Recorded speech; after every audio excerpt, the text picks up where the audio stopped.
A Monster Calls by Patrick Ness. Chapter 1. The monster showed up just after midnight, as they do. Connor was awake when it came.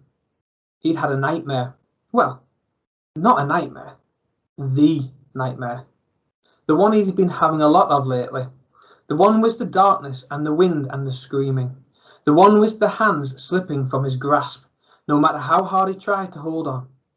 The one that always ended with, "Go away," Connor whispered into the darkness of his bedroom, trying to push the nightmare back, not let it follow him into the world of waking. Go away. He glanced over at the clock his mum had put on the bedside table. 12:07. 7 minutes past midnight, which was late for a school night. Late for a Sunday, certainly. He told no one about the nightmare. Not his mum, obviously, but no one else either. Not his dad in their fortnightly or so phone call. Definitely not his grandma, and no one at school. Absolutely not. What happened in the nightmare was something no one else would ever need to know about. Connor blinked groggily at his room. Then he frowned. There was something he was missing. He sat up in bed, waking a bit more. The nightmare was slipping from him, but there was something he couldn't put his finger on. Something different. Something. He listened, straining against the silence, but all he could hear was the quiet house around him. The occasional tick from the empty downstairs or a rustle of bedding from his mum's room next door. Nothing. And then something. Something he realised was the thing that had woken him. Something was calling his name. Connor. He felt a rush of panic, his guts twisting. Had it followed him? Had it somehow stepped out of the nightmare and, "Don't be stupid," he told himself. "You're too old for monsters."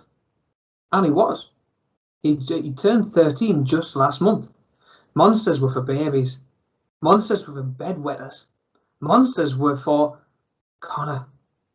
There it was again. Connor swallowed. It had been an unusually warm October, and his window was still open. Maybe the curtains shushing each other in the small breeze could have sounded like Connor. All right, it wasn't the wind. It was definitely a voice, but not one he recognised. It wasn't his mother's, that's for sure. It wasn't a woman's voice at all. And he wondered for a crazy moment if his dad had somehow made a surprise trip from America and arrived late or too late to phone. And Connor. No, not his dad. This voice had a quality to it, a monstrous quality, wild and untamed. Then he heard a heavy creak of wood outside, as if something gigantic was stepping across a timber floor. He didn't want to go and look, but at the same time, a part of him wanted to look more than anything.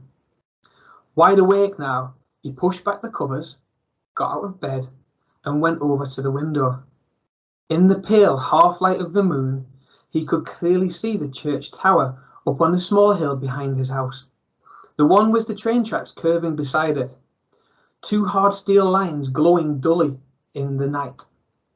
The moon shone, too, on the graveyard attached to the church, filled with tombstones that hardly read anymore. Connor could also see the great yew tree that rose from the centre of the graveyard, a tree so ancient it almost seemed to be made of the same stone as the church. He only knew it because a yew was as his mother had told him, first when he was little to make sure he didn't eat the berries, which were poisonous, and again this past year when she started staring out of their kitchen window with a funny look on her face saying, "There's a yew tree, you know." And then he heard his name again. Connor. Like it was being whispered in both his ears. "What?" Connor said, his heart suddenly impatient to happen. In darkness, and a whoosh of wind rushed down the hill and into his room, billowing the curtains. He heard the creaking and cracking of wood again, groaning like a living thing, like the hungry stomach of the world growling for a meal. Then the cloud passed, and the moon shone again on the yew tree, which now stood firmly in the middle of his back garden. And here was the monster.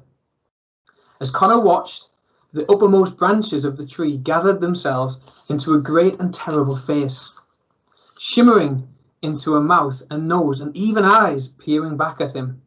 Other branches twisted around one another, always creaking, always groaning, until they formed two long arms and a second leg to set down beside the main trunk.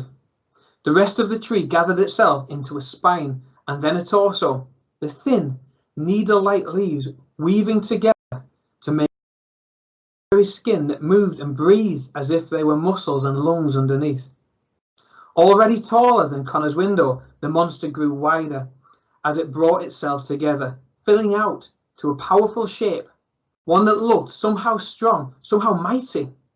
It stared at Connor the whole time, and he could hear the loud, windy breathing from its mouth.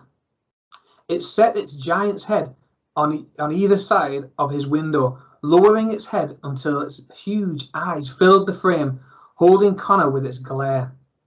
Connor's house gave a little moan under its weight, and then the monster spoke. "Connor O'Malley," it said, a huge gust of warm, composite-smelling breath rushing through Connor's window, blowing his hair back. Its voice rumbled low and loud, with a vibration so deep Connor could feel it in his chest. "I've come to get you, Connor O'Malley," the monster said, pushing against the house, shaking the pictures of Connor's walls, sending books and electronic gadgets and old stuffed toy rhino tumbling to the floor. A monster, Connor thought, a real, honest-to-goddess monster, in real waking life, not in a dream, but here, at his window. Come to get him. But Connor didn't run. In fact, he found he wasn't even frightened.